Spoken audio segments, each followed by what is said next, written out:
Hello बच्चों, welcome back my YouTube channel. और आज यहाँ पे हम लोग सीखने वाले हैं जो 8वीं क्लास का जो मराठी का बुक है उसका जो दूसरा चैप्टर है माझ्या देशावर माझे प्रेम आहे। तो ये बहुत ही अच्छा टॉपिक है। तो यहाँ पे ध्यान से सुनो सारे के सारे बच्चे लोग कि मैं यहाँ पे पहले तो आपको यहाँ पे जो टॉपिक हमें दिया है उस टॉपिक को यहाँ पे एक्सप्लेन करूंगा। ठीक है, ये जो हमारा टॉपिक है यहाँ पे यही टॉपिक क्यों दिया है कि माझ्या देशावर माझे प्रेम। अगर हम लोग कोई भी निबंध लिखते हैं, कोई भी अगर लेखन लिखते हैं तो आपको पता है कि उसका जो हमें शीर्षक होता है वो देना होता है। लेकिन हम लोग शीर्षक क्या करते हैं, बहुत सोच समझ के देते हैं। हर चीज के बारे में, हर चीज का जो टाइटल होता है वो बहुत सोच समझ के लिया जाता है। आप ऐसे ही कोई भी टाइटल तो नहीं रख सकते किसी भी चीज के लिए। तो यहाँ पे जो हमारा टाइटल है कि माझ्या देशावर माझे प्रेम आहे, तो अपने देश के ऊपर आपको क्यों प्रेम है ये आपको टाइटल यहाँ पे दिया गया है। तो इसके अंदर आपको, इस पार्ट के अंदर आपको बच्चे लोग सीखने के लिए मिलेगा कि हमारे देश के अंदर ऐसी क्या क्या चीजें हैं जिससे हम प्रेम कर सकते हैं। हमारे देश के लोग हो गए, हमारे देश में बोली जाने वाली भाषाएं हो गई, हमारे देश की जो संस्कृति हो गई, हमारे देश की जो विविधता हो गई, हमारे देश में रहने का जो परिवेश हो गया, हमारे देश के अंदर अलग अलग जो राज्यों की जो संस्कृति है वो हो गई, हमारे देश के अंदर जो लोगों की बोलचाल हो गई वो हो गई। ये सारी चीजें क्या है, हमारे देश से प्रेम करने पे मजबूर करती है। तो यही सारी चीजें हम लोग इस पार्ट के अंदर सीखने वाले हैं। ओके, और यहाँ पे अगर आप देखो बच्चे लोग, तो इसके जो राइटर हैं यानी जो कवि है वो क्या है, यदुनाथ थवे जी हैं। ठीक है, थते जी हैं। उनके बारे में यहाँ पे आपको पूरा परिचय दिया है, ये आपको अच्छे से पढ़ लेना है ताकि अगर आपको पेपर के अंदर उनके परिचय के बारे में आए कोई भी चीज तो आप आसानी से उनको लिख सकते हैं। ठीक है, क्योंकि आपको पेपर के अंदर वैसे भी पैराग्राफ आता है, तो पैराग्राफ के हिसाब से आप ढूंढने में बहुत आसानी होगी अगर आप एक बार कोई भी चीज रीड कर लोगे तो। ओके, उसके बाद अगर हम लोग देखें तो हम लोग इस पार्ट के अंदर, इस चैप्टर के अंदर हम लोग क्या सीखने वाले हैं कि प्रस्तुत पाठ प्रतिज्ञा पाठ्यपुस्तकातील हा पुस्तकातून घेतला आहे। पाठ्यपुस्तकातील प्रतिज्ञेच्या तिसऱ्या वाक्यात असा या पाठ्यात उडगलून दाखवला आहे। प्रतिज्ञा म्हणजे काय वाचा मनाने केलेले स्वप्न। प्रतिज्ञेतील प्रत्येक शब्द मागे संकल्पनाचे बळ असणे। आपण जे म्हणतो ते आणि तेच आपल्याला करायचे आहे असा दृढ़ विश्वास या शब्दामधून व्यक्त होतो। यानी सिंपल सी बात यहाँ पे कही गई है कि आप जो बोलते हो आप उसको करो। ठीक है, यही नहीं कि आपने बोल दिया कि मुझे ये करना है, लेकिन अगर आप उस चीज को नहीं करते हो तो ये आपके लिए अच्छी बात नहीं है, क्योंकि आप दूसरों को ये दिखाने के लिए तो नहीं कर रहे हो कि हाँ मुझे ये, मेरे अंदर मैं ये सुधार कर रहा हूँ। ठीक है, अगर आप ऐसा बोलते हो कि मैं आज ये अपने अंदर सुधार करूंगा, लेकिन अगर आप वो सुधार नहीं करते हो तो इससे आपका नुकसान होगा, सामने वाले का नुकसान नहीं होगा। तो इसके लिए अगर आप कोई भी चीज करते हो, बोलते हो, तो आप उसको करो। ओके, या पाठाच्या संवादात्मक शैलीमुळे प्रतिज्ञेतील शब्दांचा अर्थ समजणे आपल्याला मनापर्यंत पहुंचतो। ओके, यानी यहाँ पे यही बात, यहाँ पे जो मेन फोकस हमारा होगा कि आप जो भी प्रॉमिस करते हो आप उस प्रॉमिस को निभाओ। ओके, आपको उसके लिए कितना भी मेहनत करना पड़े, कोई भी अगर आप प्रॉमिस खुद से करते हो तो उस खुद की प्रॉमिस को आप हमेशा निभाने के लिए तत्पर रहो, हमेशा उसके लिए मेहनत करते रहो। ओके, उसके बाद हम लोग जो हमारा लेसन है, चैप्टर है, उसको हम लोग शुरू करते हैं और बहुत ही विस्तार से हम लोग इस चैप्टर को पूरा पढ़ते हैं और हम लोग इसका जो भी ट्रांसलेशन है हिंदी में वो आपको अच्छे से समझाएंगे कि इस चैप्टर में क्या है और किस तरह से यहाँ पे सारी चीजें समझाई गई है। ओके, तो यहाँ पे आप देखो, मी एकदा एका शाळेत गेले होतो। शाळेची प्रार्थनेची वेळ होती। मुले पुस्तकातील प्रतिज्ञा म्हणतात हे पाहून मी सुखावलो। मुले प्रार्थनेतून परतली। मी मुलांना विचारले, तुमच्या देशावर तुमचे प्रेम आहे का? मुले म्हणाली, अलबत्त, आपल्या देशावर प्रेम न करणारे आम्ही करंडे थोडेच आहोत। मी विचारले, तुम्ही देशावर प्रेम करता म्हणजे काय करता? ठीक है, यहाँ पे ये जो सारी चीजें है कैसे स्टार्ट हुई कि जब वो लेखक थे वो एक स्कूल में जाते हैं, वहां पे बच्चे लोग प्रार्थना करते हैं और जो सुबह की प्रेयर होती है उसी प्रेयर के समय जो वो लेखक हैं वो पूछते हैं बच्चे लोग से कि आप अपने भारत देश से प्रेम कैसे करते हो। ओके, तो वो बच्चे यहाँ पे बोलते हैं कि हम लोग भारत देश से प्रेम करते हैं, लेकिन वापस वो पूछते हैं कि आप भारत देश से प्रेम किस तरह से करते हो, यानी कोई तो तरीका होता है भारत देश से प्रेम करने का, तो वो क्या तरीका है ये मुझे बताओ। ओके, तो यही सारी चीजें यहाँ पे आपको बताई गई है। ओके, तो यहाँ पे जो सारे बच्चे हैं वो आश्चर्य में पड़ जाते हैं। ठीक आहे, मुले आश्चर्याने पाहतच राहिलं. त्याने असा प्रश्न कधीच कोणी विचारला नव्हता. तुमची आई तुमच्यावर प्रेम करते? हो हो करते. तर प्रेम करते म्हणजे काय करते? आमचे पालन पोषण करते, आम्हाला वाढवते. मग देशावर प्रेम करायचं तर तुम्ही काय कराल? देशाचे पालन पोषण करू, गौरव वाढवू. पण देश म्हणजे काय? देश म्हणजे देशातील सर्व लोक. देशावर प्रेम करणे एक वेळ सोपे, पण देश बांधवता करणे अवघड, होय ना? हो, खरे आहे. भारतवर प्रेम म्हणजे भारतभूमीवर प्रेम आणि भूमिपुत्रावरही प्रेम. आपल्याकडे काही लोक नुसते भूमीवर प्रेम करतात आणि काही लोक नुसते भूमिपुत्रावर प्रेम करतात. म्हणजे देशावर प्रेम करायचे तर भूमी आणि भूमिपुत्र दोघांवर प्रेम हवे, होय ना? बरोबर आहे, मुले म्हणाली. एका मुलगा म्हणाला, भगतसिंग, राजगुरू, सुखदेव, कुर्बान हुसेन ते फासावर गेले. ते देशावर खरेखुरे प्रेम करत होता. मी विचारले, ते खरेच आहे, पण आता त्यांच्यासारखा प्रेम करायचं तर देश पुन्हा गुलाम व्हायला हवे. आपले देशावर प्रेम असते ते फक्त आपल्या काळी असते, ही नेहमी असायला हवे. तो इस सारे एक जो हमने पैराग्राफ यहाँ पे रीड किया है, उस पैराग्राफ को हम लोग डिटेल में आपको बताते हैं. ओके, तो इसके अंदर क्या होता है कि बच्चे उस गुरु को पूछते हैं कि आप ऐसा जब सवाल पूछ रहे हो, ठीक है, तो इस सवाल में आपने क्या पूछा है हम लोग थोड़ा एक्सप्लेन करते हैं. तो वो फिर पूछते हैं कि आप अपने माता पिता से प्रेम करते हो? तो वो बोलते हैं हाँ करते हैं. तो किस तरह से आप माता पिता से प्रेम करते हो, कि आपके माता पिता आपसे किस तरह से प्रेम करते हैं? तो वो बोलते हैं कि वो हमको स्कूल भेजते हैं, ठीक है, वो हमारा पालन पोषण करते हैं, हमको बड़ा करते हैं, हमको समझदार बनाते हैं, यानी ये उनके लिए प्रेम हो गया. तो वापस वो पूछते हैं कि अगर ये आपके पेरेंट्स का प्रेम है तो आप भारत के लिए क्या करोगे कि आप अपना प्रेम भारत के लिए बता सकते हो? तो वो कहते हैं कि हम भारत को आगे बढ़ाएंगे, जो भारत के लोग हैं उनसे हम प्रेम करेंगे, उनको हम आगे बढ़ाएंगे. यही सारी चीजें उनके अंदर होती है. और वो एग्जाम्पल भी देते हैं जिस तरह से भगत सिंह, राजगुरु, सुखदेव अपने भारत को आजाद कराने के लिए और भारत को स्वतंत्र कराने के लिए उन्होंने जो अपना बलिदान दिया है, क्या हम उस रास्ते पे जाके अपने आप को, भारत देश को गौरव महसूस करवा सकते हैं? ये भी उनके मन में एक सवाल है. लेकिन इस पे कवि क्या उत्तर देते हैं कि अगर हमने ऐसा किया, अगर सब आदमी ऐसा सोचने लगे कि बलिदान देने से ही भारत देश सुखी हो सकता है, उससे हम अपना जो प्रेम है वो प्रदर्शित कर सकते हैं, तो ये बिल्कुल गलत है. क्योंकि जब भगत सिंह, राजगुरु और सुखदेव ने जो अपना बलिदान दिया था, तो उस समय की जो परिस्थिति थी और आज की जो परिस्थिति है उसमें बहुत ज्यादा अंतर आ गया है. आपके पास अभी आजादी है, उस समय उनको आजाद करवाने के लिए उन्होंने ये सारा काम किया है, ठीक है. तो आपको उस समय और इस समय में फर्क करना होगा और आपको इस समय आप भारत देश को किस तरह से ये प्राउड फील करवा सकते हो, ये आपको बताना है. ओके, उसके ऊपर वो कहते हैं कि एक मुलगा म्हणाला, नेहमीच करायला हवे, आपल्याला प्रेम दाखवायला संधी मिळाली म्हणून संकटांना आमंत्रण थोडेच द्यायचे.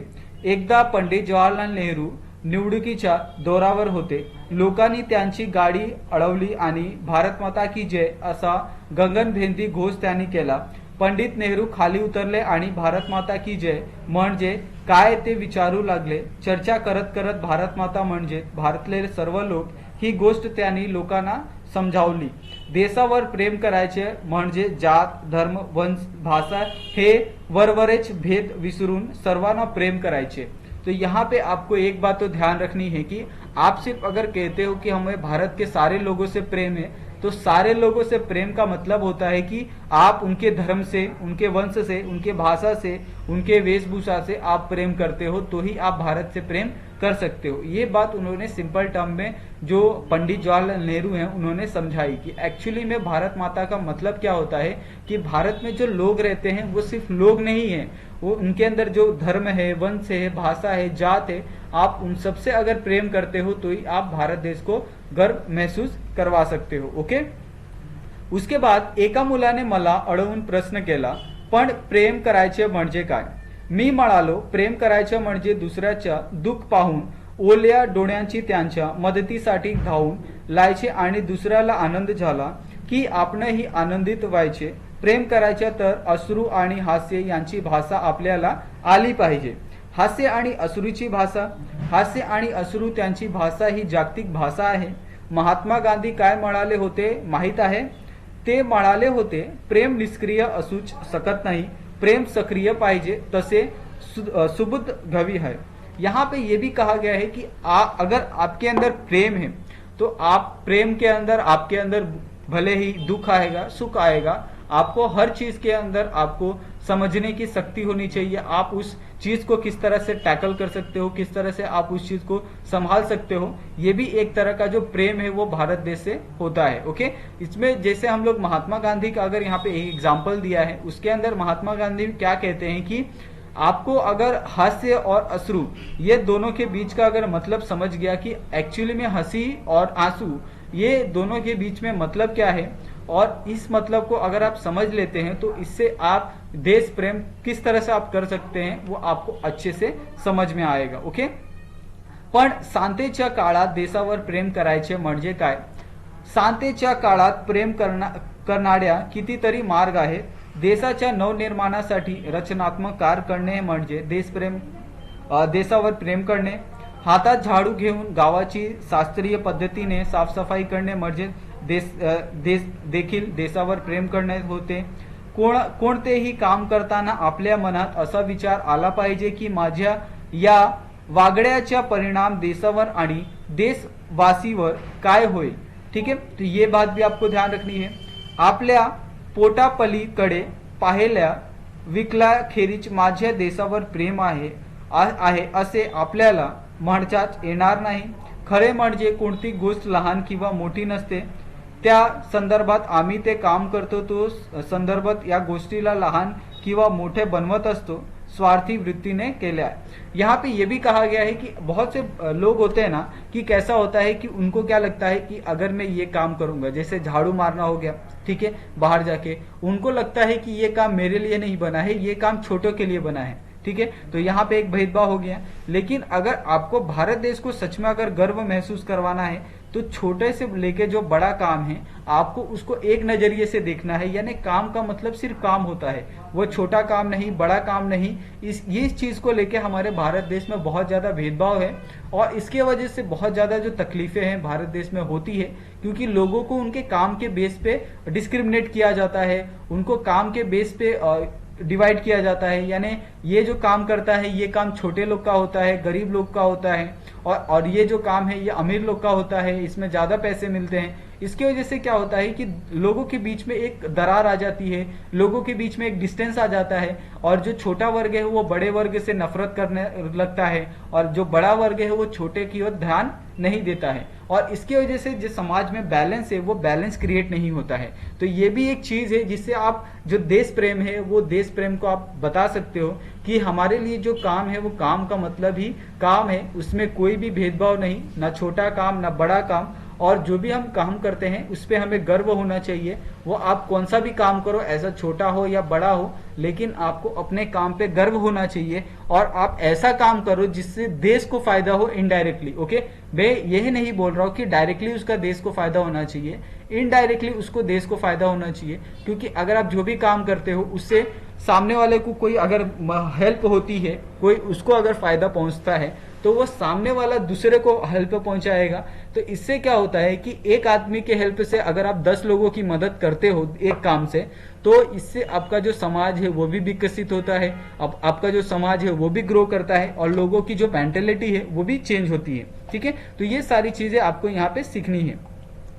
हे एकले आहे ना ते सेले विणारेचे इतर विण कारणासारखे, पण देशासाठी हे संगड विणतो आणि असा भावनेने विणायचे आणि म्हणून ते अपूर्व असायचे. आपला शिकतो आणि अध्यापक शिकतात, परीक्षेत चांगले मार्क मिळवते म्हणून शिकलेला आणि मुले सगळ्यात व्यावीत म्हणून शिकवलेले, या फरक असले की नाही?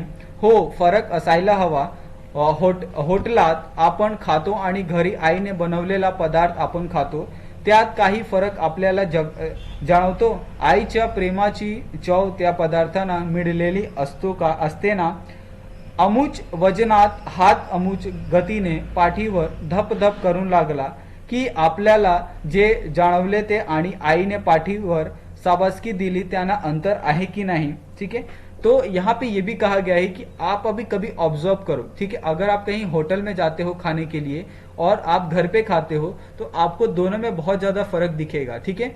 आप होटल में कितने भी बड़े होटल में चले जाओ, लेकिन वहां पे जो स्वाद है वो आपको घर जैसा स्वाद नहीं मिलेगा, घर जैसा आपको क्वांटिटी नहीं मिलेगा। घर में जो आप पेट भर खा सकते हो, आप कहीं पे भी होटल में जाके आप पेट भर नहीं खा सकते, ठीक है, ये आप मानते हो। और जो स्वाद होता है होटल में अलग अलग होता है, वहां पे आपको किस तरह से हाइजीन है, ये सारी चीजें वहां पे देखते हैं या नहीं देखते हैं, इससे ये भी आपको पता है। लेकिन आप घर में जो खाना बनता है वो आप देखिए, पूरी तरह से एकदम अच्छे तरीके से पकाया हुआ होता है, उसमें हाइजीन होता है, किसी तरह का कोई भी खराब काम नहीं होता है। तो ये सारी चीजें आपको देखने को मिलते हैं। सेम अगर आपको पीठ के ऊपर अगर कोई आपको शाबाशी देता है, ओके, सपोज अगर आप मानिए कि आपको कोई अनजाना व्यक्ति आपके पीठ के ऊपर आपको शाबाशी देता है, या फिर आपको जो जान पहचान वाला है, आपके परिवार वाला कोई व्यक्ति अगर आपको पीठ पे शाबाशी देता है, तो अंतर महसूस होगा कि जो अनजाना व्यक्ति है उसका जो महसूस है, जो उसका टच है, वो आपको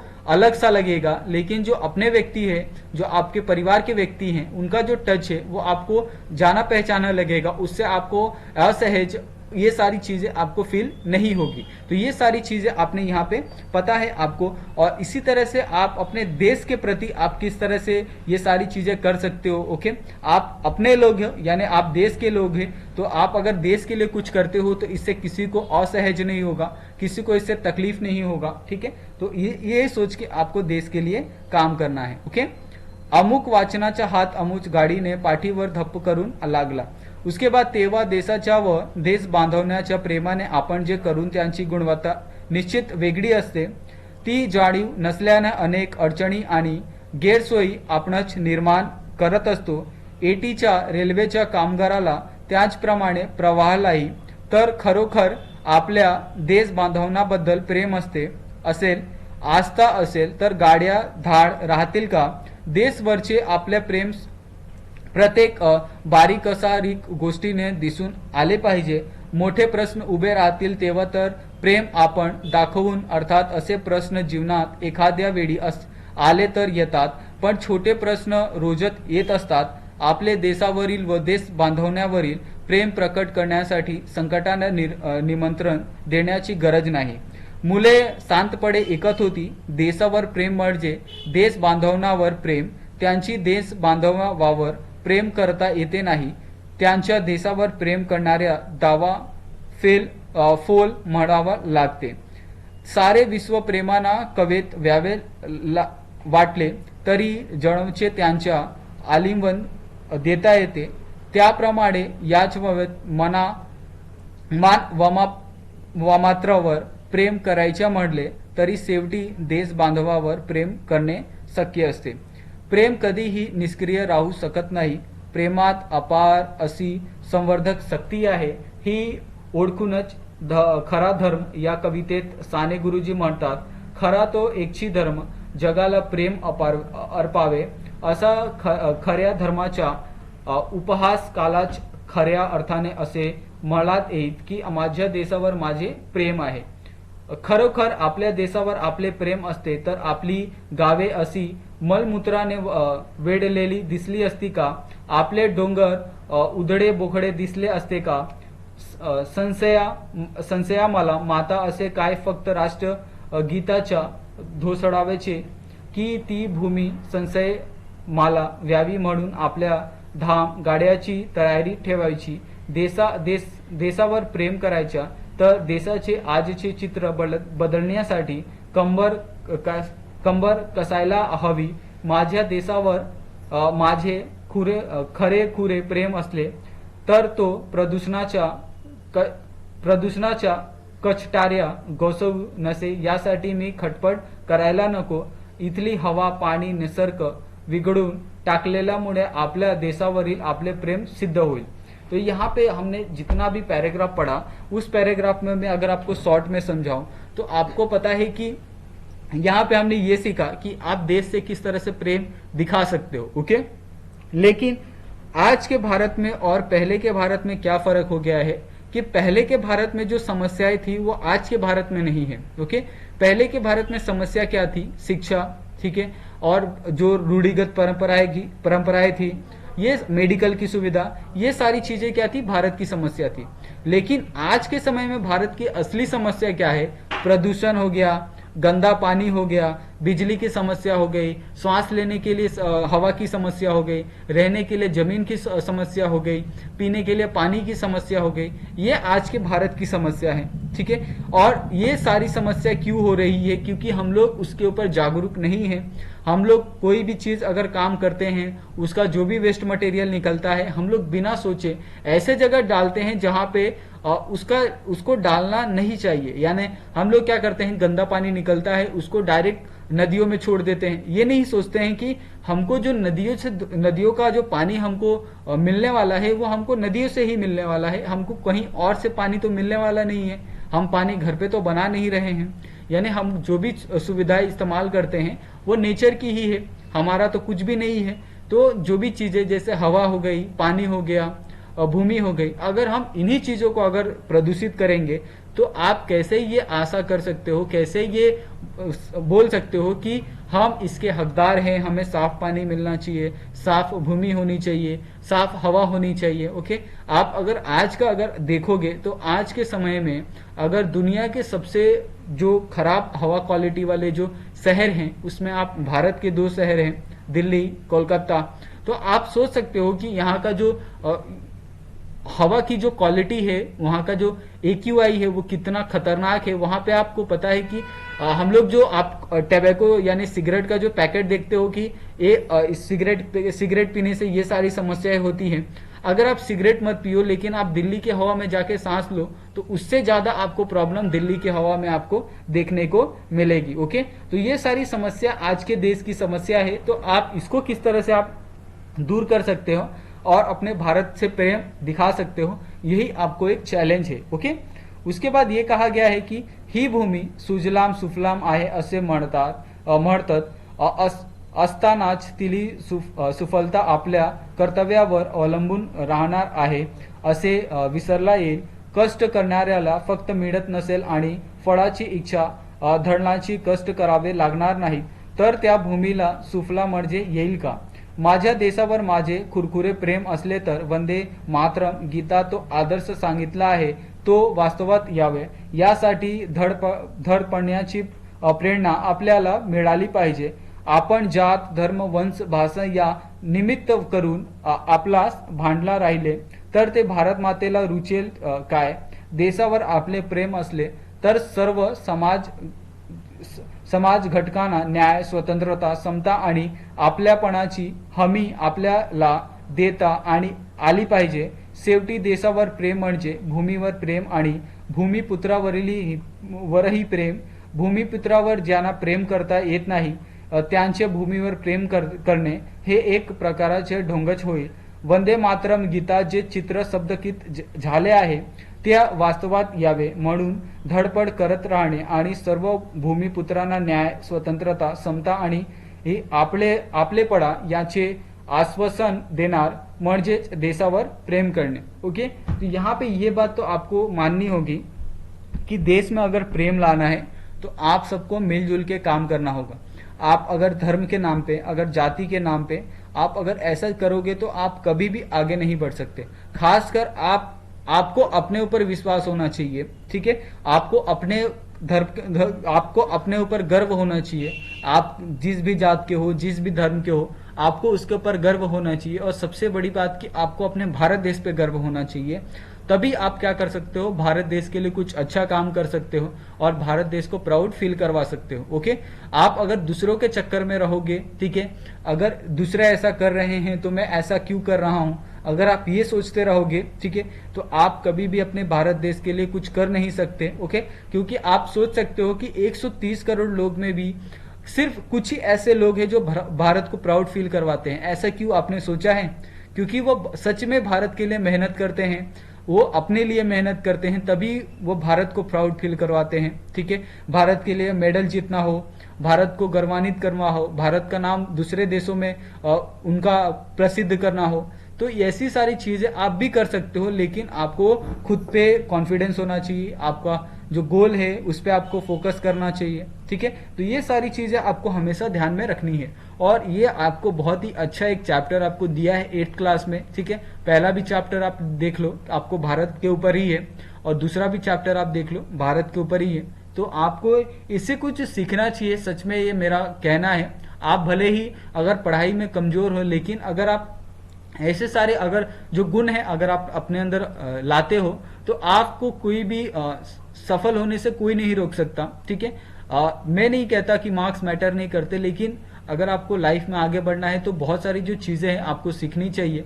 मार्क्स तो आप कभी भी बढ़ा सकते हो आप मेहनत करके, लेकिन जो मूल्य होते हैं, भारत से प्रेम करना, किस तरह से आप भारत की उन्नति में सहभाग कर सकते हो, किस तरह से आप एक यूनिक बन सकते हो। ठीक है, आप किस तरह से अलग बन सकते हो अपने क्लास के 40 बच्चों में, 50 बच्चों में, ये आपको सोचना चाहिए। ठीक है, तो आई होप बच्चे लोग आपको ये पूरा जो चैप्टर है वो अच्छे से समझ गया होगा। अगर फिर भी अगर आपको कोई प्रॉब्लम है इसके अंदर, तो आप लोग मुझे कमेंट कर लो। ठीक है, और आप सभी का ये वीडियो देखने के लिए बहुत बहुत धन्यवाद। हम लोग मिलते हैं नेक्स्ट वीडियो में। ठीक है बच्चे लोग, थैंक यू सो मच।